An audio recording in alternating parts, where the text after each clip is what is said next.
Vous écoutez La Voix de l'Espérance, une émission qui vous apporte paix, joie, confiance et espérance.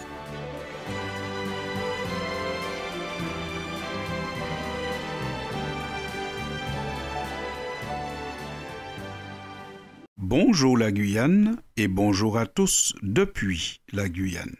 Sentez-vous ce parfum qui flotte déjà dans l'air? Sentez-vous ce parfum qui nous envahit de plus en plus?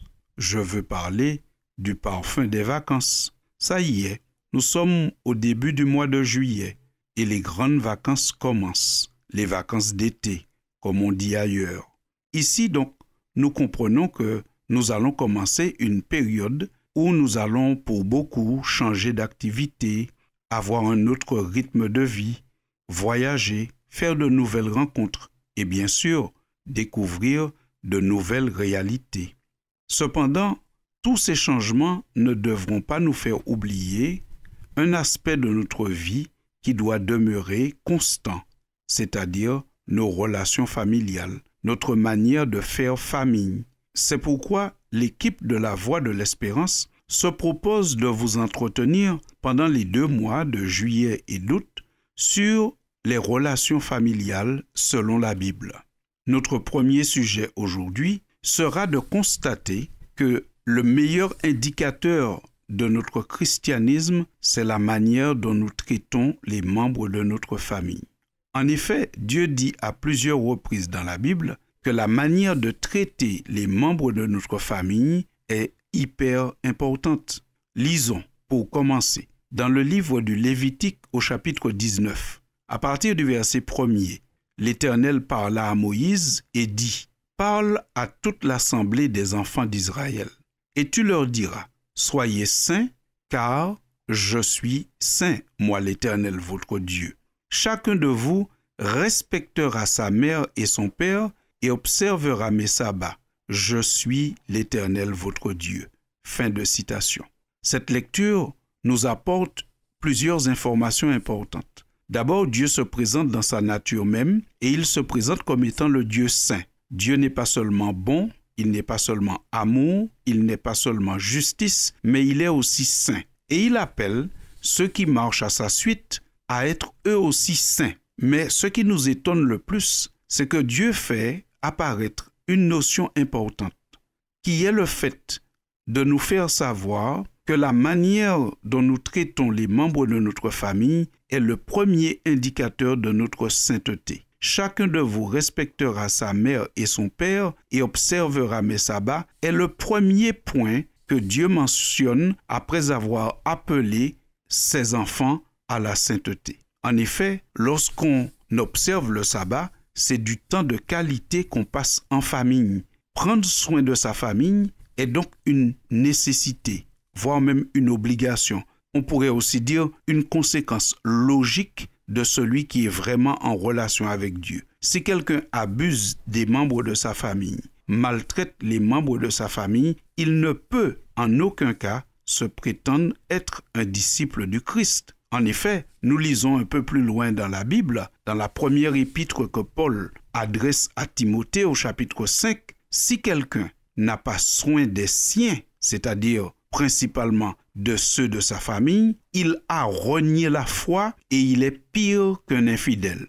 Fin de citation. Cette phrase, avouez-le, est terrible, où nous voyons un apôtre qui dit que si quelqu'un ne prend pas soin de sa famille, il a renié la foi, il est pire qu'un infidèle. Alors je sais que parfois nous sommes surpris d'entendre que des responsables religieux même ou des personnes se déclarant chrétiennes maltraitent leur famille, abusent de leur famille, sont violents avec leurs conjoints. Si vous entendez dire qu'un homme religieux ou qu'un chrétien a fait ces choses, notez ce que l'apôtre Paul dit, si quelqu'un n'a pas soin des siens et principalement de ceux de sa famille, il a renié la foi, il est pire qu'un infidèle.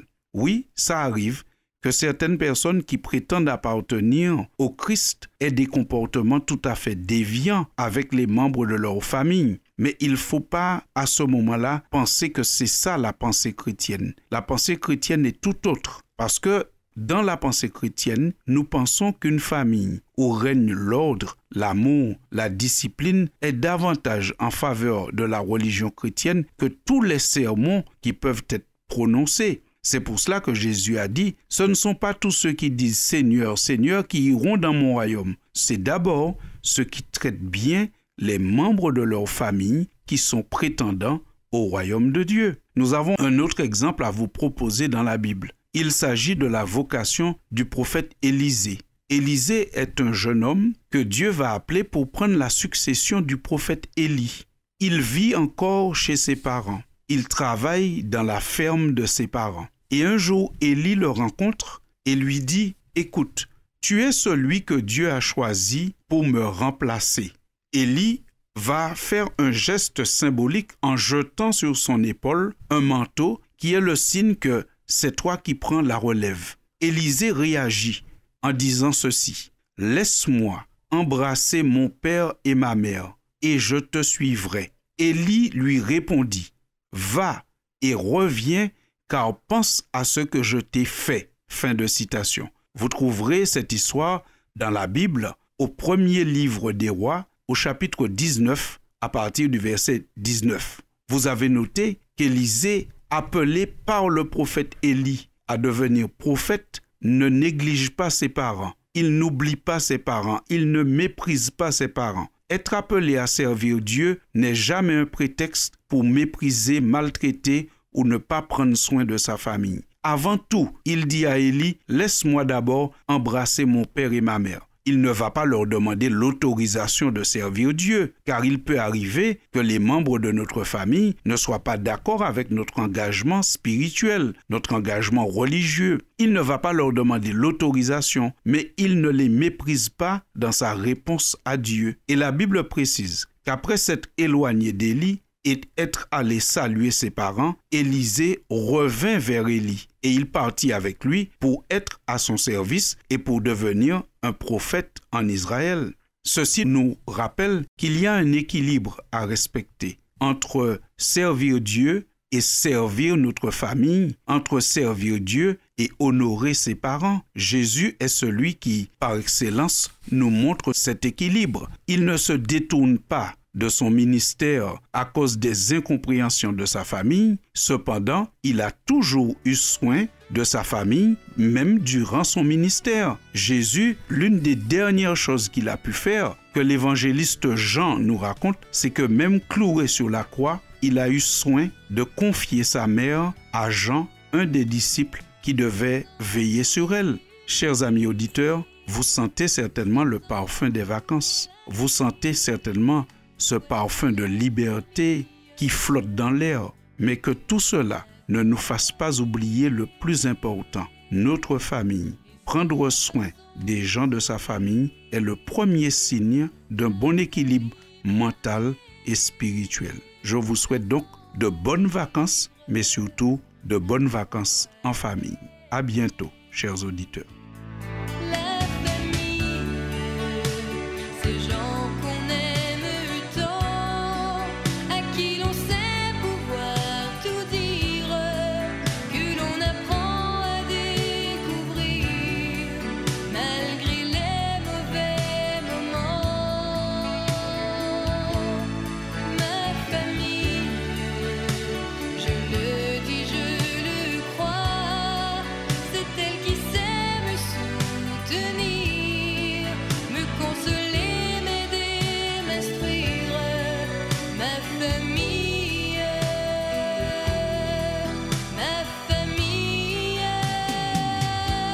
je l'aime tant.